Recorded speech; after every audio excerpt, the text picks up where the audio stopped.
Έγκλημα και τιμωρία του Φιόντορ Ντοστογεύσκη. Διαβάζει ο Ανδρέας Χατζηδήμου.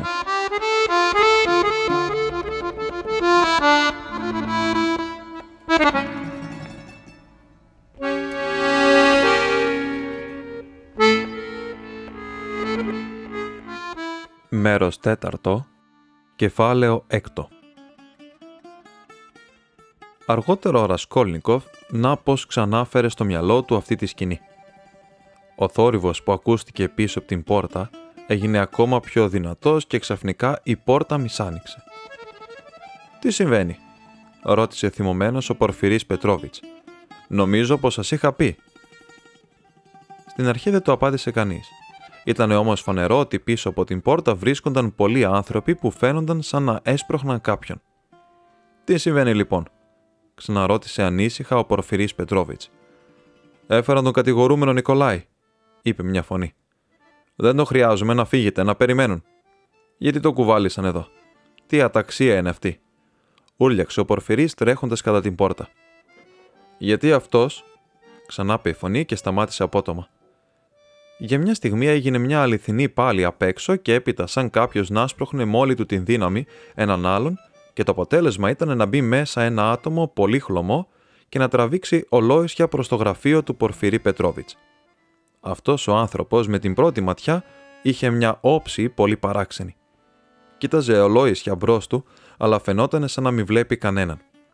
Στα μάτια του έλαμπε μια αστραπή αποφασιστικότητας, αλλά ταυτόχρονα σε ολόκληρο το πρόσωπό του είχε απλωθεί θανάσιμη χλωμάδα, σαν να τον πήγαιναν για εκτέλεση. Τα χείλη του ήταν κάτασπρα και έτρεμαν ελαφρά. Ήτανε νέος ακόμα, ντυμένος εργατικά με ανάστημα μέτριο, αδύνατος, με μαλλιά κομμένα κοντά, με λεπτά και μάλλον ανέκφραστα χαρακτηριστικά. Εκείνος που τον έσπρωξε έτσι άξαφνα μπήκε μαζί του στο γραφείο και τον άρπαξε από τους ώμους. Ήταν ένας χωροφύλακας. Ο Νικολάη έκανε μια αναπότομη κίνηση και ελευθερώθηκε ακόμα μια φορά από το πιάσιμό του. Κάτι περίεργοι μαζεύτηκαν στο κατόφλι και μερικοί από αυτούς προσπαθούσαν να μπουν μέσα. Όλη αυτή η σκηνή δεν βάσταξε παραπάνω από στιγμή. «Φύγε, είναι ακόμα νωρίς. Περίμενε να σε φωνάξουνε. Γιατί μου τον κουβάλισες τόσο γρήγορα?» μουρμούρισε με φούρκα ο Πορφυρής που φαινότανε πάρα πολύ σαστισμένος. Μα ξαφνικά ο Νικολάη έπεσε στα γόνατα. «Τι κάνεις εκεί?» ρώτησε κατάπληκτος ο Πορφυρής. «Είμαι ένοχος, είναι λάθος μου. Είμαι ένας δολοφόνος», είπε ξαφνικά με φωνή πνιγμένη αλλά αρκετά δυνατή. Για 10 δευτερόλεπτα έγινε τέτοια σιωπή που θα έλεγες πως όλοι έμειναν ξεροί. Ακόμα και ο χωροφύλακας άφησε τα χέρια του να πέσουν και πισωγύρισε μηχανικά κατά την πόρτα όπου στάθηκε ακίνητος. «Τι λες μωρέ?» ούρλιαξε ο Πορφυρής όταν συνήλθε από την κατάπληξή του. «Είμαι ένας δολοφόνος», ξανάπε ο Νικολάη αφού σώπασε για μια στιγμή. «Τι είπες? Εσύ? Πώς? Ποιον δολοφόνησες?» Ήτανε φανερό πια πως ο Πορφυρής Πετρόβιτς τα είχε τελείως χαμένα. Ο Νικολάη σώπασε για μια στιγμή. «Την Αλιώνα Ιβάνοβνα και την αδελφή της Ελισάβετ. Τη σκότωσα με τον παλτά. Δεν ήμουνα στα καλά μου», πρόσθεσε ξαφνικά και ξανασώπασε. Έμενε πάντα γονατιστός. Ο Πορφυρής Πετρόβιτς φάνηκε σαν να σκέφτεται λίγο, αλλά ξαφνικά τινάχθηκε δυνατά και έκανε νόημα με το χέρι να αποσυρθούν όλοι αυτοί οι απρόσκλητοι μάρτυρες. Εκείνοι υπάκουσαν αμέσως και η πόρτα ξανάκλεισε. Έπειτα έριξε μια ματιά στον Ρασκόλνικοφ που στεκότανε όρθιος σε μια γωνιά και κοίταζε αγριεμένα τον Νικολάη. Έκανε να του μιλήσει, αλλά απότομα σταμάτησε, τον κοίταξε κατάματα και έπειτα γύρισε το βλέμμα του στον Νικολάη. Ξανακοίταξε τον Ρασκόλνικοφ, ύστερα πάλι γύρισε κατά τον Νικολάη και τέλος ρίχτηκε φρενιασμένα κατά πάνω του.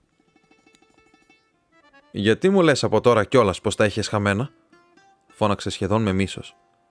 «Δεν σε ρώτησα ακόμα αν ήσουν στα λογικά σου ή όχι. Μίλα, είσαι εσύ ο δολοφόνος?» «Είμαι ο δολοφόνος, το ομολογώ», ψιθύρισε ο Νικολάη. «Και με τι σκότωσες?» «Με έναν μπαλτά που είχα πάρει μαζί μου». Βιάζεσαι. Μόνος σου?» Ο Νικολάη δεν κατάλαβε την ερώτηση. «Μόνος σου τη σκότωσες?» Μόνος μου, ο Δημήτρη είναι αθώος. Δεν πήρε καθόλου μέρος στο έγκλημα. Μη βιάζεσαι να μας πεις για τον Δημήτρη. Και δεν μου λες, πώς τα κατάφερες να κατεβείς από τη σκάλα? Οι θηροροί σας είδανε και τους δύο. Κατέβηκα από εκεί για να μην με υποπτευθούν.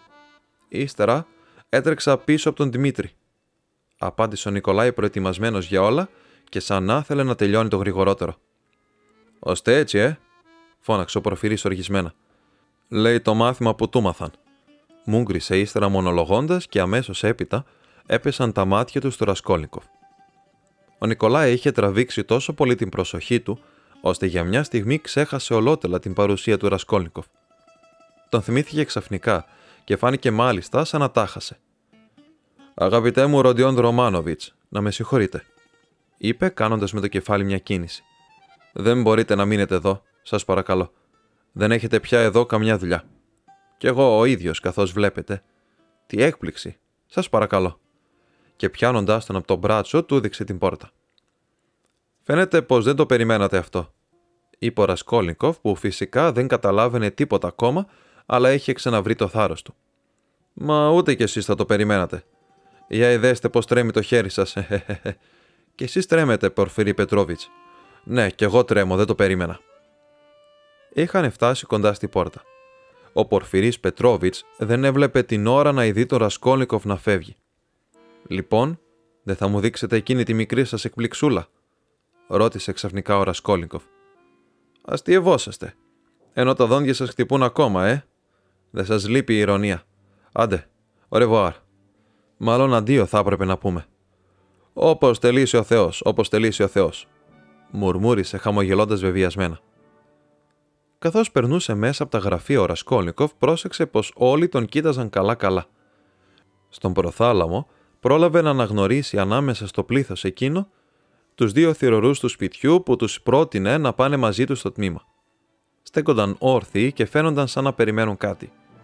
Δεν είχε φτάσει όμως καλά-καλά στο κεφαλόσκαλο και άκουσε πάλι πίσω του την φωνή του Πορφύρη Πετρόβιτς.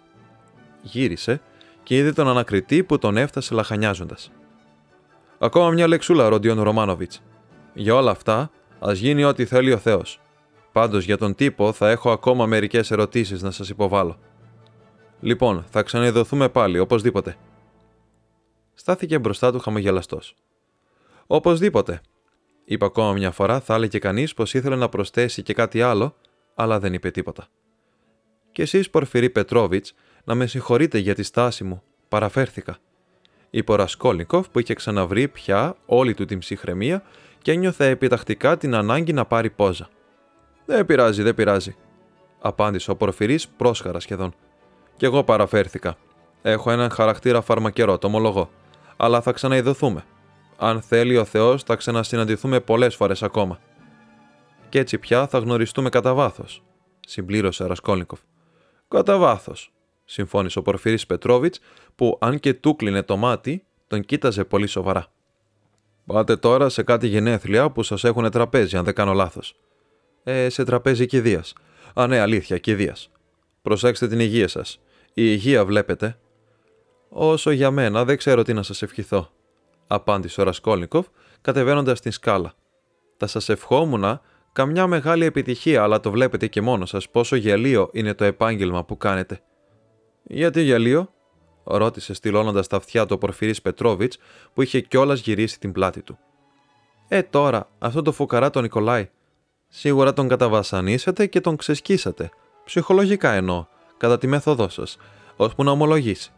Νύχτα και μέρα θα προσπαθούσατε να τον πείσετε πως είναι δολοφόνος και τώρα να που το ομολόγησε, αρχίζετε πάλι να του τα ψέλνετε. Λες ψέματα, δεν είσαι δολοφόνος. Δεν είναι δυνατόν να έκανες εσύ τέτοιο έγκλημα. Δεν λες αλήθεια. Ύστερα από αυτά, πώς να μην πει κανείς πως το επάγγελμά σας είναι γελίο? Ώστε το προσέξατε που είπα τώρα δά στον Νικολάη ότι επαναλαμβάνει το μάθημα που του μάθανε. Πώς να μην το προσέξω? Δεν σας ξεφεύγει τίποτα. Όλα τα προσέχετε. Είστε πολύ έξυπνος. Έχετε ένα πνεύμα χωρατατζίδικο και πιάνετε πάντοτε την κομική πλευρά.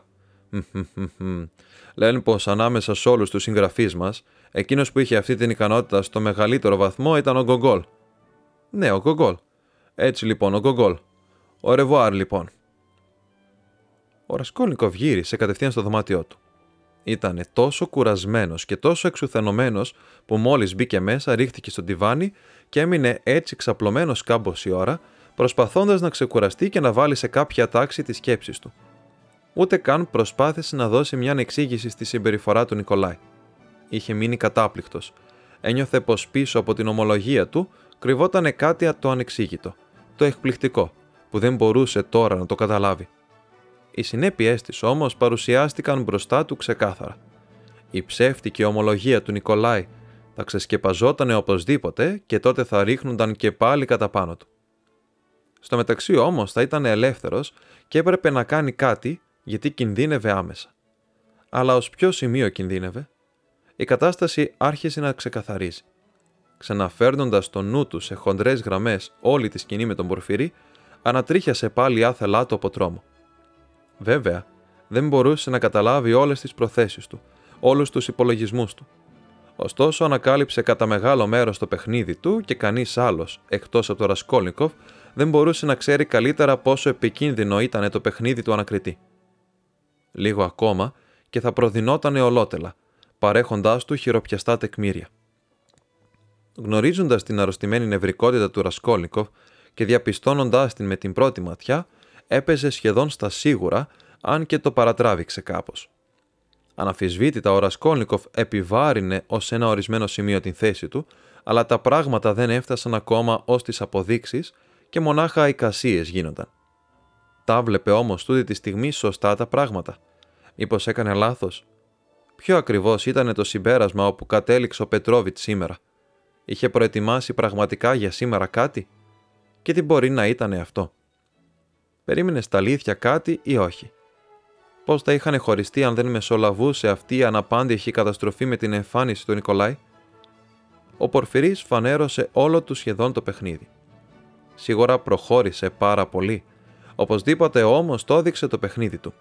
Έτσι τουλάχιστον πίστευε ο Ρασκόλνικοφ. Και αν είχε άλλα ατού στα χέρια του, σίγουρα θα τα ξεφούρνιζε κι αυτά. Ποια να ήταν τάχα η έκπληξη? Τον κορόιδευε μήπως? Είχε σημασία ή όχι? Μπορεί να έκρυβε κάτι που να μοιάζει έστω με γεγονός, με θετική ένδειξη. Μήπως πρόκειται για τον χθεσινό άνθρωπο? Γιατί εξαφανίστηκε αυτός? Πού βρισκότανε τάχα σήμερα?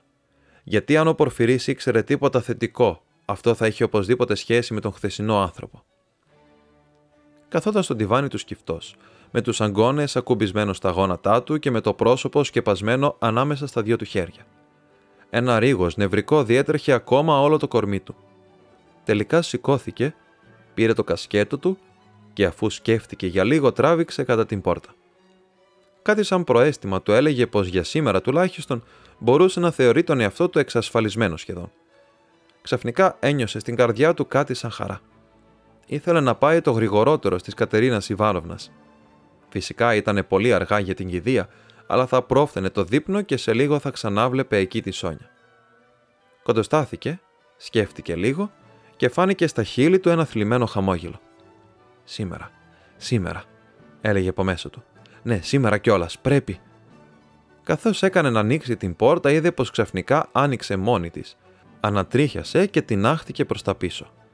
Η πόρτα άνοιγε αργά-αργά, αθόρυβα. Απότομα παρουσιάστηκε μια μορφή ανθρώπινη. Ο ίδιος εκείνος άνθρωπος που ξεπετάχθηκε χθες μέσα από την γη. Στάθηκε στο κατόφλι, κοίταξε αμίλητα τον Ρασκόλνικοφ και έκανε ένα βήμα στο δωμάτιο. Φορούσε τα ίδια ακριβώς ρούχα. Ήτανε ο ίδιος ακριβώς, αλλά στο πρόσωπό του και στο βλέμμα του είχε γίνει μια βαθιά αλλαγή. Φαινότανε τώρα πολύ στενοχωρημένος και αφού έμεινε για λίγο ακίνητος, άφησε έναν βαθύ στεναγμό. Δεν έλειπε πια παρά να κουμπίσει το μάγουλό του στην παλάμη του και να γύρει το κεφάλι του στο πλάι για να είναι ολόιδιος, εκείνη τη στιγμή με μια γριά γυναικούλα. Δεν είπε τίποτα και ξαφνικά έκανε μπροστά του μια βαθιά υπόκλιση, αγγίζοντας σχεδόν το πάτωμα. Το δεξί του χέρι τουλάχιστον ακούμπησε στο πάτωμα. «Τι κάνετε εκεί?» είπε ο Ρασκόλνικοφ. «Σας ζητώ συγγνώμη», είπε εκείνος σιγανά. «Για ποιο πράγμα?» «Για τις κακές μου σκέψεις». Κοιτάχτηκαν. «Είχα θυμώσει. Όταν ήρθατε την ημέρα εκείνη έχοντας πιει ασφαλώς, φωνάξατε τους θυρωρούς και τους ρωτήσατε για το αίμα. Θύμωσα βλέποντας πως δεν σας έδιναν σημασία και σας έπαιρναν για μεθυσμένο. Θύμωσα τόσο πολύ που δεν μπόρεσα να κοιμηθώ. Και καθώς θυμόμουν τη διεύθυνσή σας, ήρθαμε χθες το απόγευμα στο σπίτι να ρωτήσω. Ποιος ήρθε δηλαδή? Ρώτησε ο Ρασκόλνικοφ, αρχίζοντας να καταλαβαίνει. Εγώ. Με άλλα λόγια σας αδίκησα. Ήσασταν λοιπόν κι εσείς σε εκείνο το σπίτι? Ναι, βρισκόμουν εκείνη την ώρα στην στοά της αυλόπορτας μαζί με τους άλλους. Το ξεχάσατε? Είναι η δουλίτσα μας εκεί πέρα χρόνια τώρα. Εκείνο όμως που με στενοχώρησε περισσότερο. Ξαφνικά ο Ρασκόλνικοφ θυμήθηκε ξεκάθαρα όλη την προχθεσινή σκηνή κάτω από την εξώπορτα. Σκέφτηκε πως πραγματικά εκτός από τους θυρωρούς βρισκόταν εκεί και πολλοί άλλοι, καθώς και μερικές γυναίκες. Να λοιπόν ποια ήταν η εξήγηση του χθεσινού τρομακτικού μυστηρίου. Το φοβερότερο απ' όλα είναι ότι παραλίγο να καταστραφεί για ένα τόσο ασήμαντο επεισόδιο. Εκτός λοιπόν από το ότι πήγε να νοικιάσει το διαμέρισμα και είπε την κουβέντα εκείνη για το αίμα, αυτός ο άνθρωπος δεν είχε να καταθέσει τίποτα άλλο. Άρα και ο Πορφυρής δεν είχε κανένα θετικό δεδομένο, κανένα γεγονός έξω από το παραλήρημα εκτός από εκείνη τη ψυχολογία που είναι όμως δίκοπο μαχαίρι. Συνεπώς, αν δεν παρουσιάζονταν τίποτα άλλα στοιχεία και δεν έπρεπε να παρουσιαστεί το παραμικρό, τότε τι μπορούσαν να του κάνουν τότε? Πώς θα μπορούσαν να αποδείξουν τελειωτικά την ενοχή του? Σαν να λέμε δηλαδή τώρα μόλις το πληροφορήθηκε ο Πορφυρής ότι είχε πάει να δει το διαμέρισμα και ως τώρα δεν το γνώριζε. Σήμερα το είπατε στον Πορφυρή πως είχα πάει εκεί πέρα? Φώναξε καθώς του πέρασε άξαφνα από το μυαλό αυτή η σκέψη. Σε ποιον Πορφυρή? Στον ανακριτή. Του το είπα. Επειδή οι πορτιέριδες δεν πήγανε προχθές, πήγα εγώ στο γραφείο του. Σήμερα? Ακριβώς, 1 λεπτό πριν από σας. Και τα άκουσα όλα. Όλα. Πόσο σας βασάνισε. Πού? Πώς? Πότε? Εκεί, στο γραφείο του, πίσω από το χώρισμα. Εκεί μέσα ήμουνα όλη την ώρα. Ώστε εσείς ήσασταν η έκπληξη. Μα πώς έγινε αυτό? Για πείτε μου, σας παρακαλώ. Όταν είδα πως οι πορτιέριδες δεν συμφωνούσαν μαζί μου και δεν ήθελαν να πάνε στην αστυνομία με την πρόφαση πως ήταν πολύ αργά και πως ο ανακριτής θα τους κατσάδιαζε που δεν πήγανε αμέσως, θύμωσα. Έχασα τον ύπνο μου και πήρα διάφορες πληροφορίες. Αφού τη συγκέντρωσα χθες, παρουσιάστηκα στον ανακριτή σήμερα το πρωί. Την πρώτη φορά δεν ήταν εκεί. Ξαναγύρισα ύστερα από 1 ώρα, αλλά δεν με δέχτηκε. Την τρίτη φορά με παρουσίασαν μπροστά του. Του τα είπα έτσι όπως έγιναν και αμέσως άρχισε να πηδάει στο γραφείο χτυπώντας το στήθος του γροθιές. Αχ, τι μου κάνατε κακούργοι. Αν το ήξερα θα έστελνα αμέσως χωροφύλακες να το πιάσουν. Ύστερα βγήκε έξω τρέχοντας. Φώναξε κάποιον και άρχισε να του μιλάει σε μια γωνιά. Κατόπιν ξαναγύρισε κοντά μου και μου έκανε διάφορες ερωτήσεις, φωνάζοντας και βρίζοντας. Το τι είπε δεν λέγεται. Εγώ του τα διηγήθηκα όλα. Του είπα ότι δεν τολμήσατε χθες να μου απαντήσετε και ότι δεν με αναγνωρίσατε. Κρύψου πίσω από αυτό το χώρισμα, μου λέει. Περίμενε και μην κουνηθείς καθόλου, οτιδήποτε κι αν ακούσεις. Μου έφερε μια καρέκλα και με κλείδωσε μέσα λέγοντας: Μπορεί να σε φωνάξω. Όταν όμως έφεραν τον Νικολάη, με έδιωξε αμέσως ύστερα από εσάς. Θα σε ξανακαλέσω και θα σε ανακρίνω, μου είπε. Ρώτησε τον Νικολάη τίποτα μπροστά σας? Αμέσως μόλις έδιωξε εσάς, έδιωξε και εμένα και άρχισε να ανακρίνει τον Νικολάη. Συγχωρέστε με για την καταγγελία και το κακό που σας έκανα. Ο Θεός να σας συγχωρέσει, απάντησε ο Ρασκόλνικοφ. Και αμέσως, μόλις πρόφερε αυτές τις λέξεις, εκείνος υποκλίθηκε ακόμα μια φορά, όχι όμως τόσο βαθιά ως τη μέση μονάχα, και ύστερα έκανε αργά μεταβολή και βγήκε έξω από το δωμάτιο. Δεν έχουν τίποτα εις βάρος μου, εκτός από μερικά δίκοπα μαχαίρια, είπε ο Ρασκόλνικοφ αποφασιστικά και βγήκε από το δωμάτιο του θαραλέα όσο ποτέ άλλοτε. Τώρα μπορούμε να παλέψουμε ακόμα, είπε μέσα του χαμογελώντας σκληρά, καθώς κατέβαινε τη σκάλα. Ήταν αιμονιασμένος με τον εαυτό του, θυμότανε με ντροπή και περιφρόνηση τη λιποψυχία του.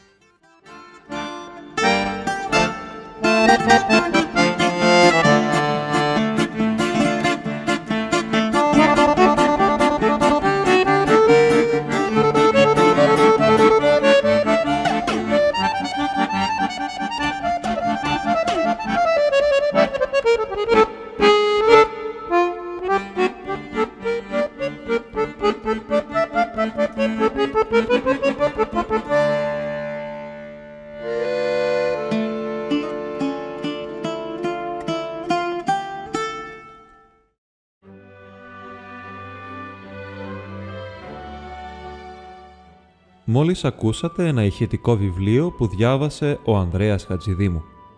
Αν θέλετε να στηρίξετε αυτή την προσπάθεια, κάντε ένα like, μια εγγραφή στο κανάλι μου και αφήστε ένα σχόλιο κάτω από το βίντεο. Μπορείτε ακόμη να κάνετε μια μικρή δωρεά στον σύνδεσμο που θα βρείτε στην περιγραφή του βίντεο. Σας ευχαριστώ πολύ. Ως την επόμενη φορά, να Μάριε!